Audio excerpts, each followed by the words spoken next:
Hey, and welcome to futurethinkers.org, a podcast about the evolution of technology, society, and consciousness. I'm Mike Gilliland. And I'm Yuvia Ivanova. If you're new to the show and you want to get a list of our favorite books, popular episodes, and to join our community, go to futurethinkers.org/start.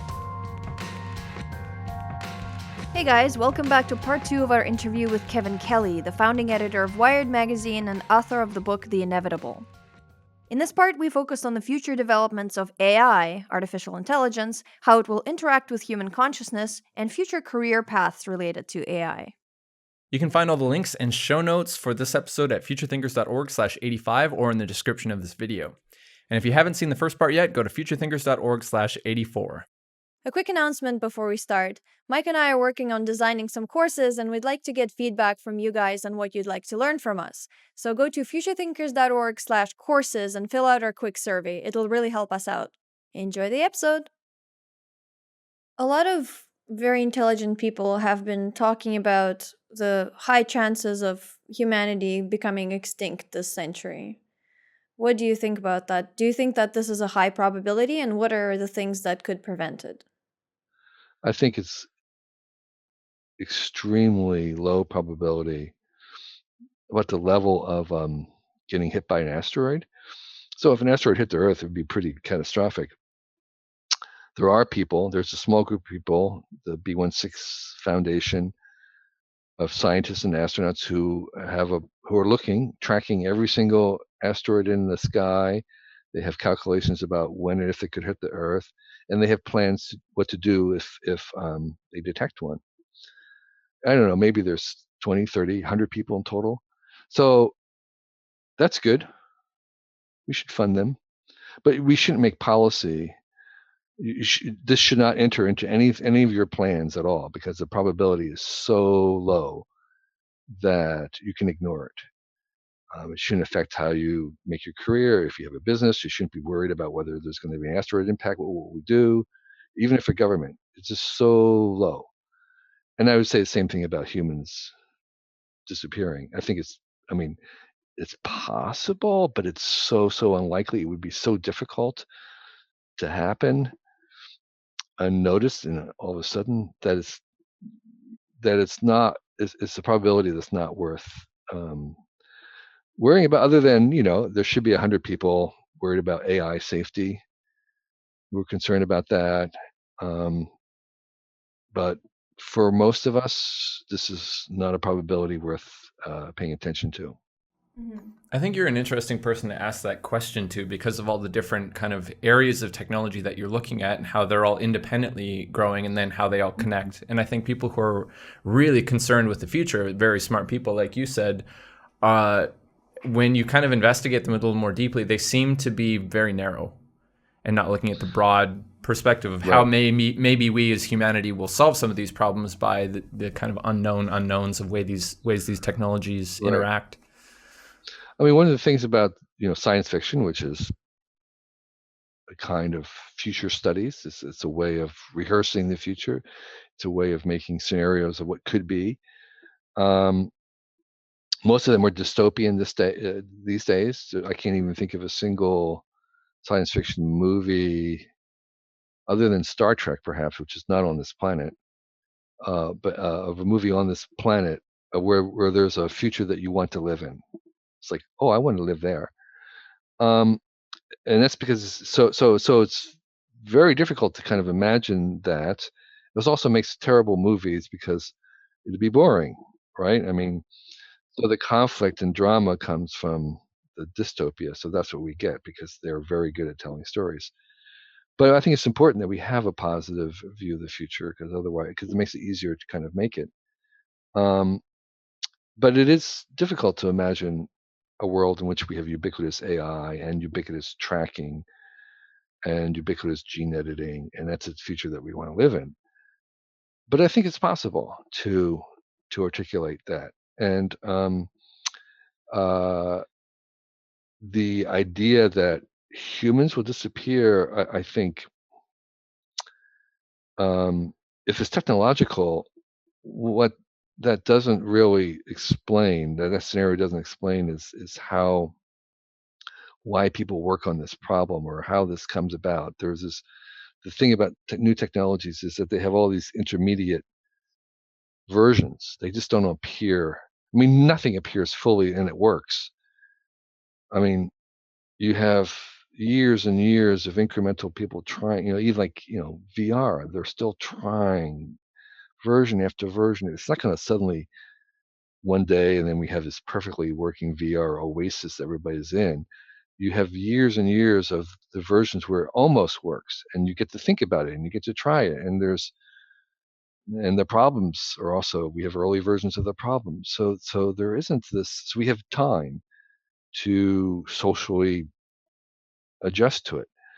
And if we don't like what we're seeing, we don't make more of it. And so I think the idea that there's kind of the sudden appearance of technology that works in its intended way and then is against all human values is like, that's just not going to happen. There's who's funding this and the 20 years of development that it'll take. It doesn't make economic sense. So I'm not worried in that sense. Environmentally, we're much more adaptable. Um, Eliminating life and even, well, it's impossible. Eliminating human life is possible, but unlikely again, because we can adapt. We can live all kinds of places that um, you wouldn't think, but travel around the world to some remote places, and there are people living there with very extreme conditions. And so I don't I mean, again, it's kind of like a romantic idea, really. And the elimination of the death of human species is a romantic idea. It's a fantasy. So a lot of people fear conscious AI, and one thing you brought up in your book was that it's not going to need to be conscious. You will have very limited, very narrow focused AI that will scale up depending on the needs for the required use. Can you talk a bit more about that, just to explain to our audience what that version of Right. AI looks like? So the first and most essential step is to make this plural. So they're AIs. It's not just one AI. There's many AIs. Just like there's not one machine. There's machines. We've got all kinds of machines. Each machine is engineered to do something different. There's not just like what is the machine doing. Machines do things. So we have AIs, and all these AIs will be different. They'll be engineered to do different things. They'll have different combination of cognitive skills. They will be smart in one direction and others. And one of the fundamental engineering maxims is that there's no free lunch. You can't optimize every single dimension. That's the difference between reality and fiction. In reality, you can't optimize everything. You can't have the super organism that can jump higher, run faster, be smaller, more flexible than any other organism. Every organism is a real thing and can only optimize in certain things. That's why there's different species. They have different livelihood, different specialties. You can't have a general purpose organism. So there's no general purpose intelligence. There's only specialized intelligence, including ours. Ours is not a general purpose. We have a very specialized intelligence evolved on this planet to survive in our bodies. And most of the AIs that we will make will be very different from humans. And that's why we're going to make them, because we don't want them to think like humans. We have the AI running Google. It has memorized every single word on every web page in the universe. That's an inhuman feat. And so we want the cars to drive not like humans. So they're going to have a non-human like intelligence that's going to be engineered to drive, and they won't be very good conversationalists. All right, and they may not be very good at translation because they're going to be engineered to drive. So there are going to be probably hundreds, if not thousands, of different species of AI. All of them will think differently than humans, and that is their main benefit and virtue, is they think differently than us. Because thinking different is the engine of creation. It's how wealth is made. And when humans are all connected together, when we have constant 24-hour connection with 7 billion other humans, thinking different is going to be a real premium. It's going to be tough. to think differently when we're all connected together. So AIs will help us think differently. And so the takeaway is that we're going to engineer them to not have human-like intelligence. They're more like alien intelligence. It's like artificial aliens. They're like aliens from another planet, like Spock, whose value is that he doesn't think the same as us. They'll be creative. AIs can be creative. They may even have a sense of humor, but it's going to be an alien sense of humor, alien creativity. They're going to create in a different way than us, and that is going to be their virtue. And mostly they're going to work with us. So what we've discovered is that the teams, the centaur of human plus AI, is more powerful than either the AI by itself or humans by themselves. And so there is this kind of marriage of the two that produces a kind of intelligence that we like. And so the advantage of humans is that we really crave other humans. And when we have a chance, while the AIs can certainly have a conversation at some point, we're still going to tend to want to converse with a human. That will be a premium. We'll pay a little bit more for that. We will generally favor that, and not just a human disembodied, but a human in the full body. That will become more and more precious to us because we're alike. And as good as the AI can be, they're just going to be a little different. You can kind of fake it, but there's a latency. I mean, the thing about it is that there was for sometimes we won't really care if we're going to call up to a reservation to make in a restaurant. We don't care. I don't care whether it's a human or not. For when there's a movie, is that a CGI character or a real one? I don't really care. It's just a movie. If it's a news article, I care, and so it's worth figuring out. So there will always be some way to tell if we care. Sometimes we won't care, other times we will care. And so if we do care, there are ways to see that, to figure that, and we'll appreciate that. If it doesn't matter, and lots of times it won't matter, the AIs they'll do a great job. That relates actually to one of the ideas that you talked about in the book, where as more and more things get automated and as more and more things become kind of shared and copied, then it is human experiences that become more valuable.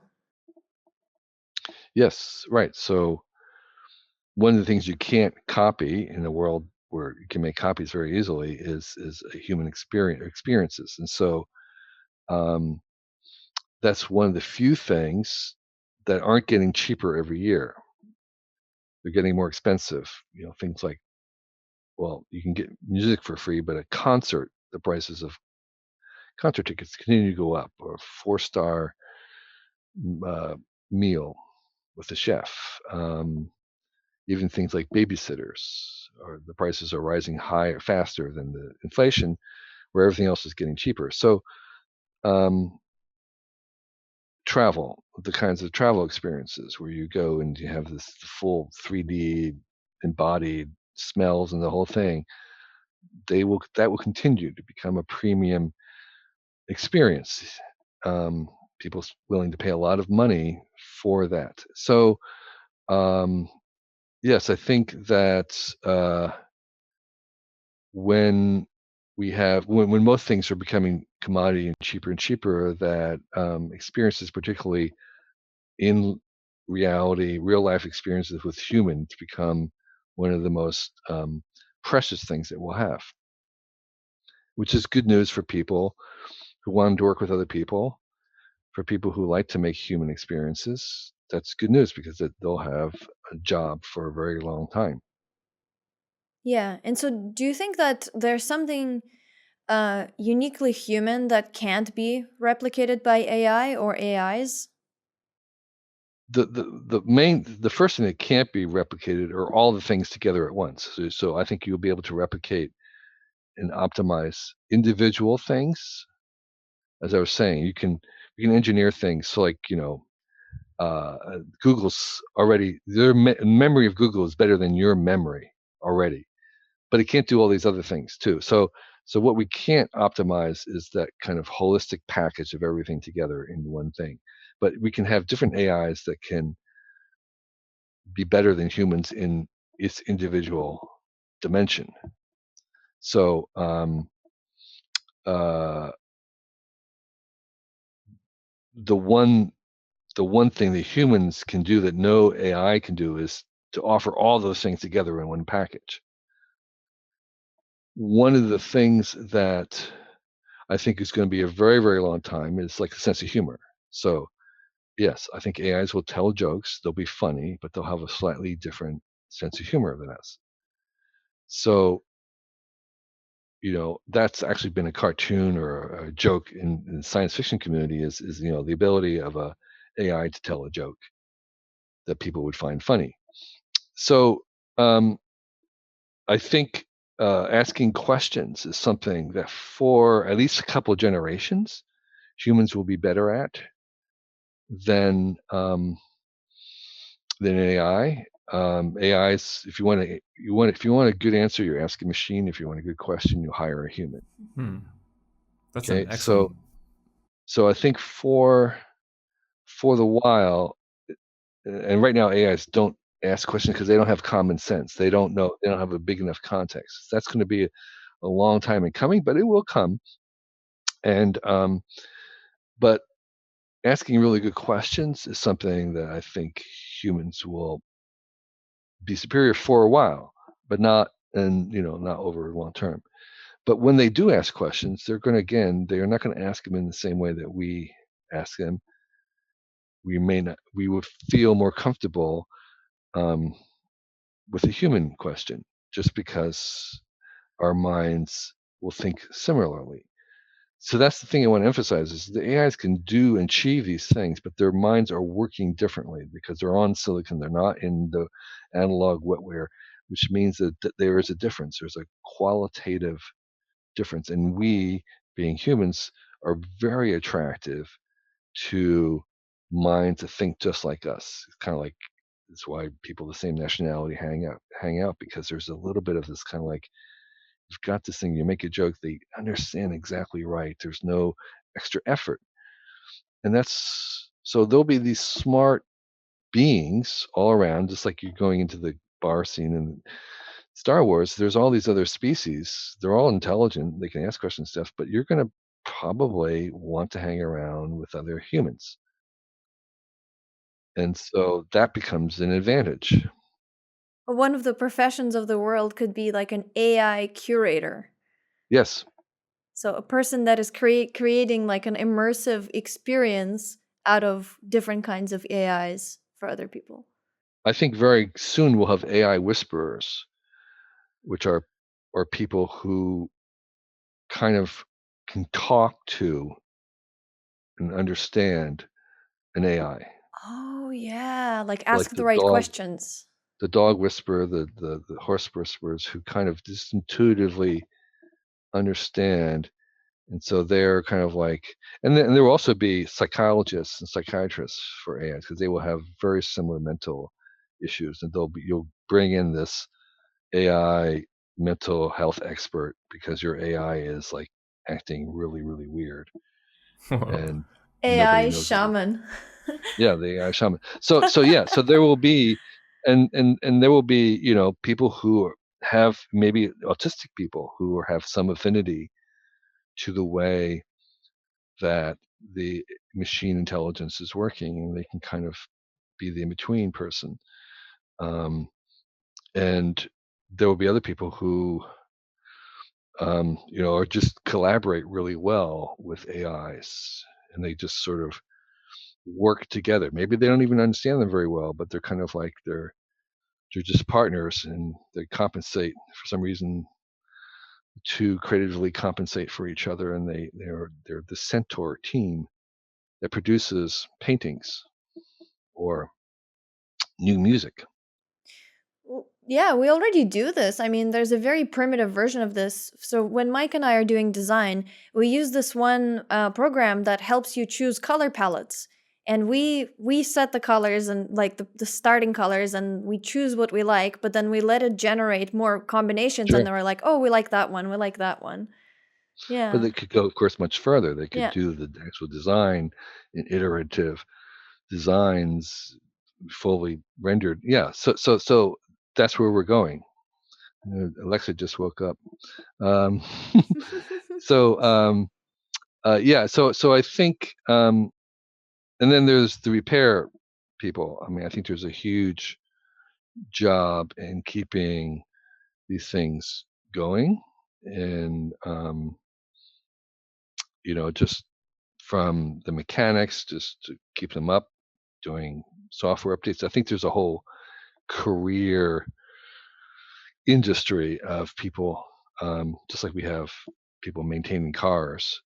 There's going to be maintaining these AIs, and robots. They're going to be a huge, huge thing. So it seems like we'll have kind of AI platforms that become the tool set that people can use to blend it with whatever industry they're working in. So if you know, are a painter, you could figure out, how to use the AI. So does it make sense that that would be a really smart career path for any young person to go down, no matter what Well, industry? yes, right, right. If you have any inclination towards the technical, AI is certainly. I mean, you might have heard that there's very few AI postdocs.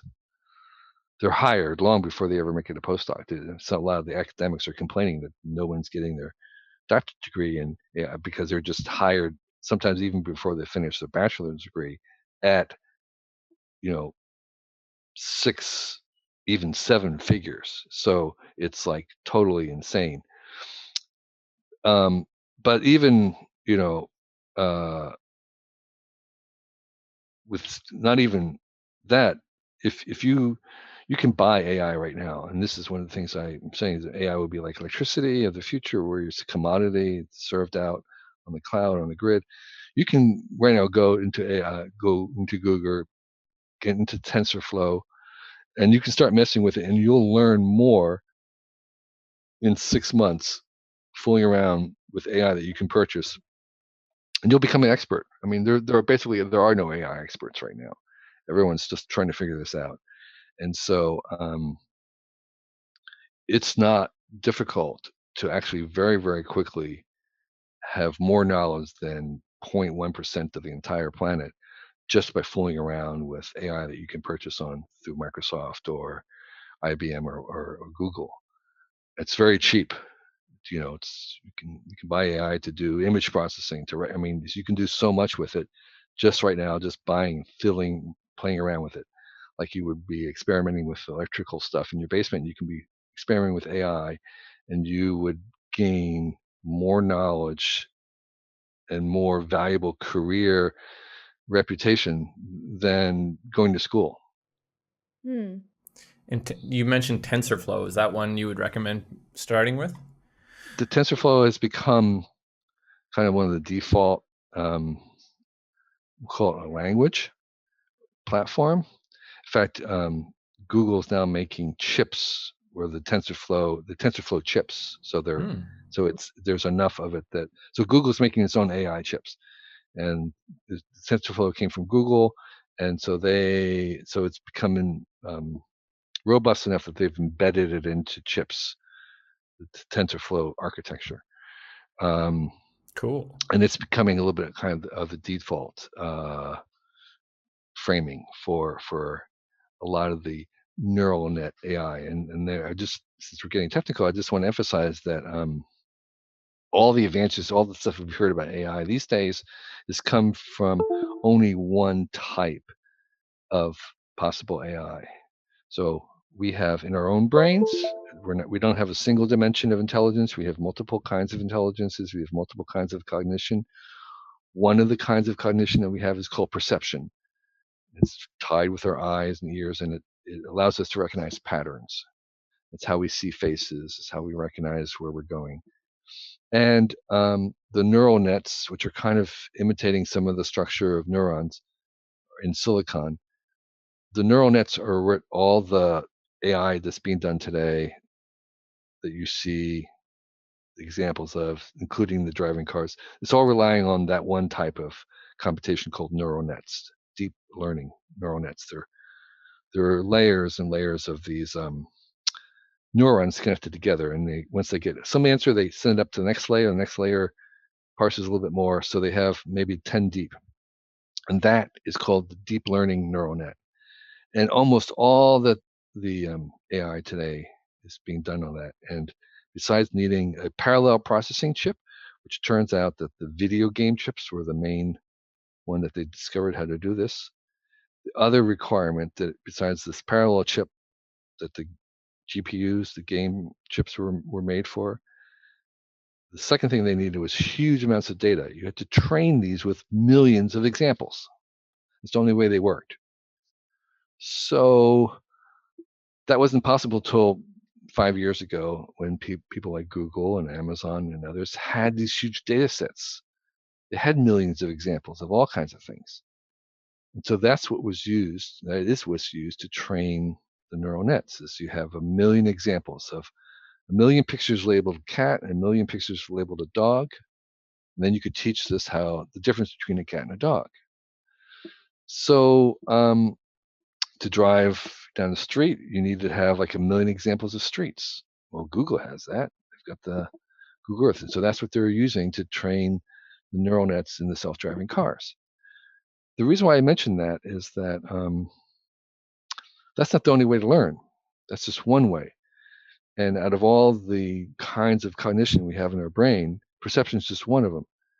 We have in our own brains, we have deductive reasoning, we have inductive reasoning, we have long-term memory, we've got spatial navigation, symbolic reasoning. We can't do any of those in AI right now. Okay, we don't know how to do small data intelligence. So a human toddler can tell the difference between cat and dog after 12 examples. So there's all kinds of things that we don't know how to do that are opportunities for somebody in the future. So Tensorflow is about neural nets. It's about this old way where you have millions of data points and you have these neural nets that are on a chip. That's how Google and the other companies are all doing their AI right now, but it's only one way. We have a whole frontier. We have a huge opportunity to discover the other kinds of cognition, how to do symbolic reasoning, how to do logic, how to do common sense. We don't know how to do any of those in AI right now, which means that somebody has to invent them. So the opportunity is for someone to come up with alternative ways to an alternative cognition to synthesize and make it, to make it artificial, to discover and invent. So in the realm of big data sets and neural nets, it's cheap. Anybody can go in there. You can fool around. It's going to be in demand. It's not. There's no shortage of. It's a very flat way. It's like going back to it's the bottom way. It's this very brute, flat way at the bottom. It's not very efficient, but we can go further than we ever thought, and we haven't reached the end of it. So there's plenty of things to use that for and discover. It's not going to get us all the way to where we want to go. We need other kinds, but it will take us further than we thought. And it's a huge opportunity for anybody to kind of mess around with because it's very easy to get into. If you're really ambitious, what you want to do is you want to invent these other varieties of cognition, which we don't know how to do yet, which will be very important as well. Do you know of any companies that are quite advanced in those different or are starting to No. get somewhere? So I'm guessing then the AI that learned all those Atari games would be the one you're talking about. Okay. Yeah, it's a neural net because it played thousands of games. Yeah. The ones that are doing the synthetic faces that just came out the other day from NVIDIA. Same thing. NVIDIA is also making their own AI chip, but it's running neural nets. It's doing perception, and it can actually generate a human face in its most minute particulars of freckles and things that does not exist. That looks totally 100% convincing. You you'd simply understanding. And so that's all neural nets. So there's a lot that can be done with the existing AI technology today, but um, from where we want to go and all the things, there's this huge mountain of things that are ahead of it. And talking about premature optimization, I suspect that the companies that will do this won't be the current companies, the Googles and IBMs, because they're gonna optimize onto this stuff right now. They're gonna perfect this. Mm-hmm. Yeah, there just seems to be so much opportunity with this one version. Yeah, Like, right. yeah. Hmm. Do you think there'll be conscious AI in the future? Well, see, intelligence, consciousness, creativity, none of these are binary intelligence. It's not like something's intelligent or not. First of all, there's many different dimensions of intelligence, and all of them are gradations. All of them are continuums. Same thing with consciousness. There are many types of consciousness. It's not binary. It's not like you're conscious or you're not. It's not like you have this one kind of conscious or you don't. It's like there's many varieties of consciousness. There are many gradations of them. So right now, humans have one kind of consciousness. Gorillas have another kind of consciousness. Porpoises, dolphins have another kind of consciousness. To some extent, dogs have some variety of consciousness. So, yes, the answer is, of course, machines will have varieties of consciousness. And the way that that's coming right now is one of the challenges for AI is that they make decisions, and we don't know how they made their decisions, right? So they have these deep neural nets, these deep learning things, and they come out with like, okay, I decided this is a cat. You ask, well, why did you decide that was a cat? What's the reasoning? And they have no idea. They have no way to express that. They have no way. You can't look at the code. It doesn't make any sense. So making cat or dog, that's fine, but these are just AIs are using to make mortgage decisions about who gets a mortgage, who doesn't, or probation, life and death kind of a sense. So how do they decide? Are they biased? And sometimes they are biased. And so there's a movement now to have something called explainable AI, and it's like the AI. We have to understand how it reaches that conclusion. So the only way that that's being done is there's another AI That's what I that's thought. programmed to look at that AI and explain how it got its answers. That is the beginning of consciousness. Yeah. No kidding. Okay, that's what consciousness is we're conscious because we can actually reflect on our own processes and articulate what it is that we think. So that's how it begins. There are different levels, and as they get better, they will be able to the two will work together, and you'll have something that's aware of what it thinks and how it thinks. So that'll be one variety of consciousness, and that's actually being mandated and required now. Wow. There's a Pentagon program and others and there's a whole movement of people saying that you can't have these things that make these very important decisions unless they have this module, this consciousness aspect that can actually tell us how they make the decisions. Wow. Huh. That's very cool. Huh. What has you clearly are passionate about this subject. What has you most excited right now in this field? There's a very vibrant, huge network of people who are concerned about the ethics and morality and taking it very seriously. There's a emerging discipline called AI safety. People who and that's the broad term for kind of directing the AI, the ethical implications, self-driving cars, the biases that can be introduced, and kind of the fear of the runaway aspect of it. That's very exciting, and for this reason, and that is because it turns out that it's actually not difficult to instill into AIs or machines ethics. morality. Ethics is basically software. It's like It's kind of a rule code. set, isn't it? Yeah, it's a rule set. It's like code. So it's made to absorb that. It's like law is just code. So you can very easily just put in the rule set into AIs. The difficulty for us is that human ethics and morality are very superficial. We're very shallow. We're very inconsistent. We actually don't even know. Like the trolley problem. We don't even have an answer. So um, and so the difficulty is for humans to know what it is. And so in order to program into AIs, we have to actually get better at it. We actually have to improve our own ethics and morality. It's like being a good parent, like when you try to teach your kid to become better. So the thing that's exciting is that the AIs are actually going to make us better humans. Wow. Right? They're going to up our game because we have to become better, more consistent, more articulate, more fair in our ethics in order to put it into the machines. And I think that's exciting. Right. Like we talked about the meta university, and this is the meta mentor that Yeah, teaches you exactly. how to be a better human. Right. Hmm. Amazing. Wow. Yeah, I think the wheels are going to be turning on this for a couple days. Yeah.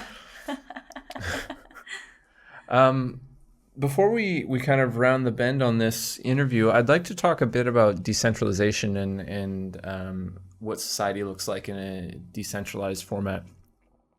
Well, first of all, with all these AIs, um, what does decentralized AI look like? Because right now, a lot of the AIs are kind of created by companies and maintained by companies.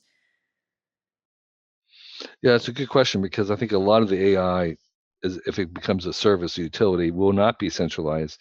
It will obey the network effects. We'll have some very dominant AIs because AIs, um, like other things in the network economy, have what we call network effects, meaning the more that they're used, the smarter they get. The smarter they get, more people want to use them. More people that use them, the smarter it gets. So you have this compounding, increasing returns, and there'll be some very, very big, dominant AIs for sure. So there is a aspect of listening to the technology that says that I would say within one type of AI, they'll have a um, few dominant players. Um, so the decentralized, where it'll be decentralized though, is that I think right now there's a kind of a discrepancy or a disagreement about whether the AI is all going to be in the cloud or how much is going to be in the local machines. Your car, your glasses, or the vacuuming robot. And right now, there's the vision is kind of like a hybrid version where some of the intelligence is in local, decentralized in that sense, and some of it is being shared on the cloud.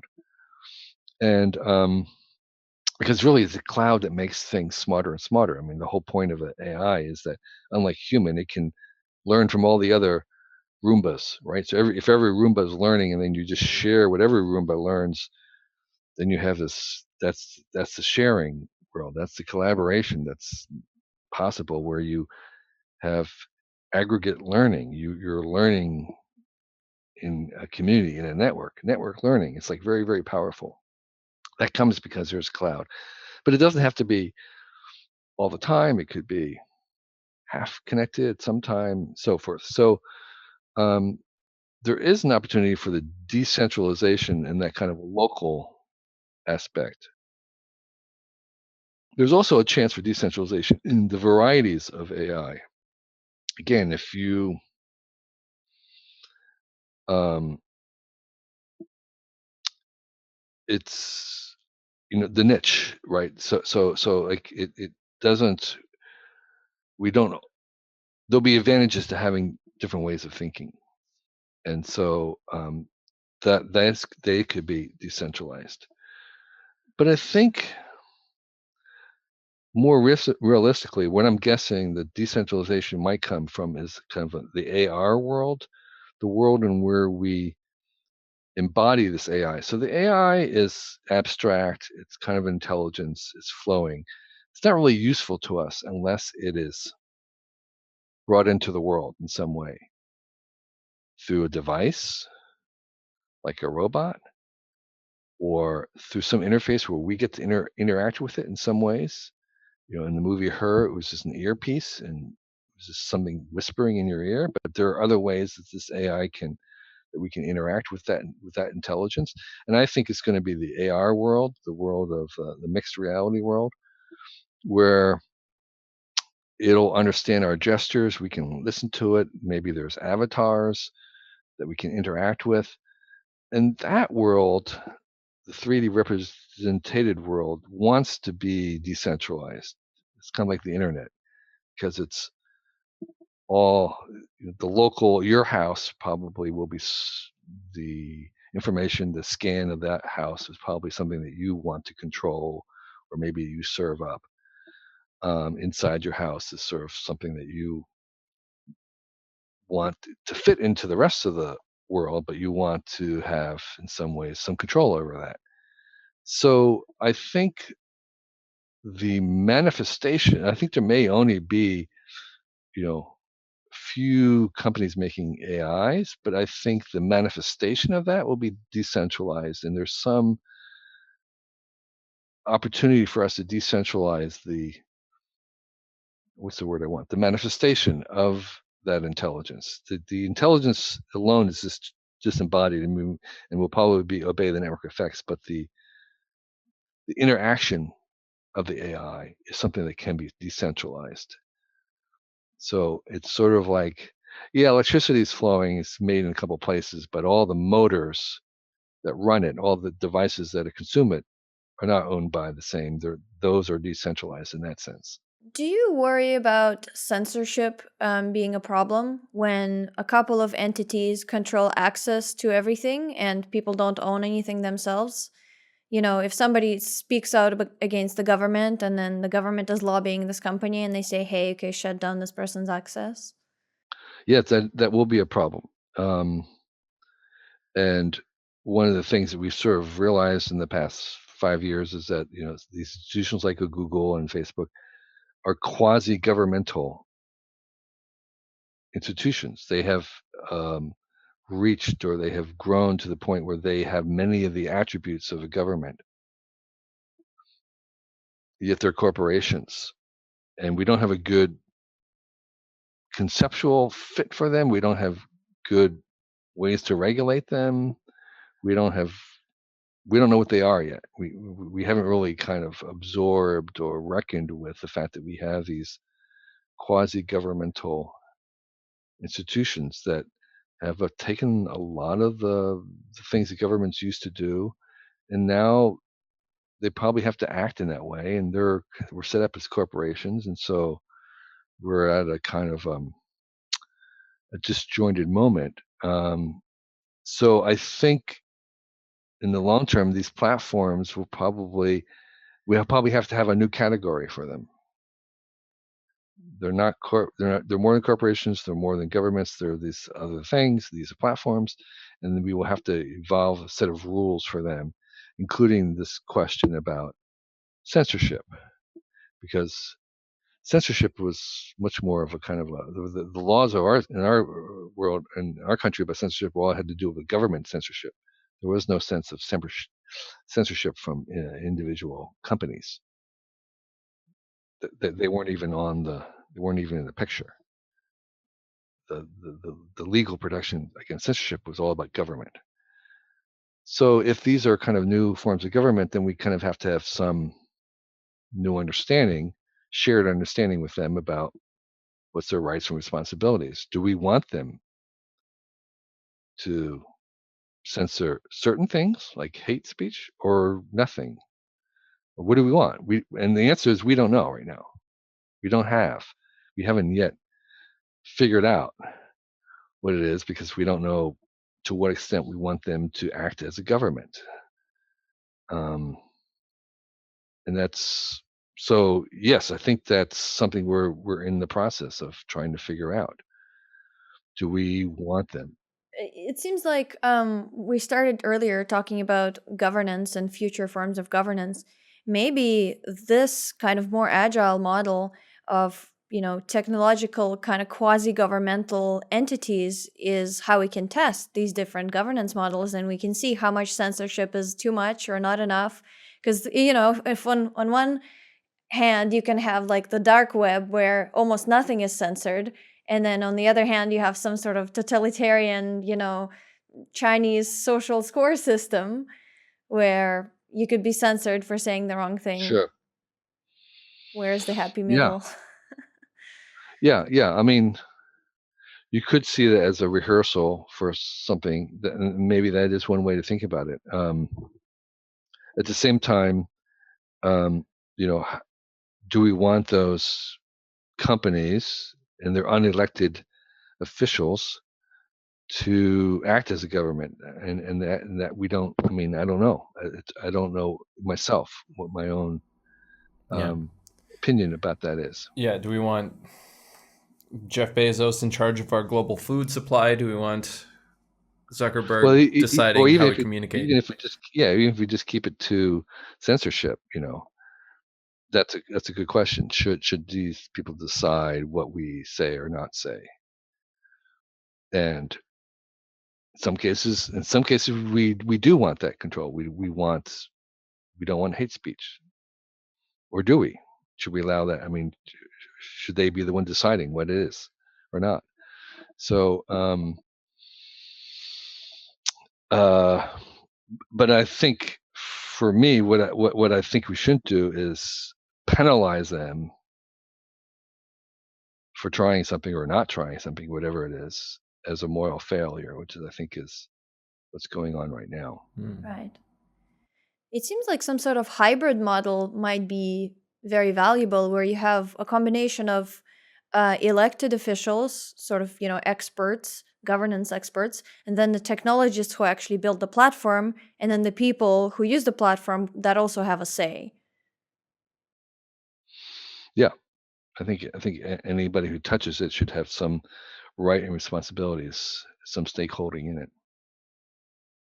But that's, I mean, again, that's we saw a little bit. There's a movement right now, maybe having shareholders, employees who are shareholders in the Silicon Valley model, have more of a say in things, and perhaps maybe there's a new view of customers using it.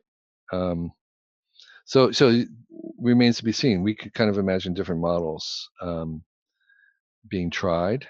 But yeah, I do think that there's more likely that these, we'll call them platforms, these some people call them QNOs, quasi or QGOs or something, quasi governmental organizations. These new platforms will probably be much more likely to be able to try stuff, try new models of organization and shareholder representation and things like that. So it's potentially possible. Do you see any good examples of the employee owned company working yet? No, but again, I mentioned this guy, Brave New Work, Aaron Digman. He talks about that in his book, all the examples where he could find of these kinds of alternative organizational models. Perfect. That's the next book. Recommend. What makes you personally the most optimistic about the future? History, as I said, I try to read as deep as I can, and I think also my kids. Hmm. I think looking at the young people, seeing what they're interested in, how they feel about the world, um, how they believe things are possible, that gives me optimism. Great answer. Kevin, thanks so much for joining us. This has been a lot of fun. You were This has very been very welcome. valuable. Great. I hope you enjoyed it, and thanks for having me on. All right, this was the second part of our interview with Kevin Kelly. For all the links and show notes, go to futurethinkers.org/85 or check the description of this video if you're watching on YouTube. And for part 1, go to futurethinkers.org/84.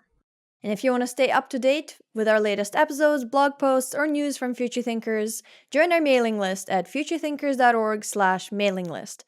To meet like-minded people, join our Future Thinkers Discord community. Go to futurethinkers.org/discord. Don't forget to subscribe and hit the bell icon to get notified of new videos. You can also follow us on social media to stay connected. If you'd like to get a t-shirt like the new Make America Think Again, go to futurethinkers.org/store. If you like what we do and you want to help us make more podcasts and videos, consider donating or becoming a patron at futurethinkers.org/support. Also visit our sponsor Qualia and use the coupon code FUTURE to get 10% off your purchase. This episode is brought to you by Qualia, a nootropic supplement that helps support mental performance and mood. To get 10% off, use the code FUTURE at checkout. And to learn more about neurohacking, visit futurethinkers.org/neuro.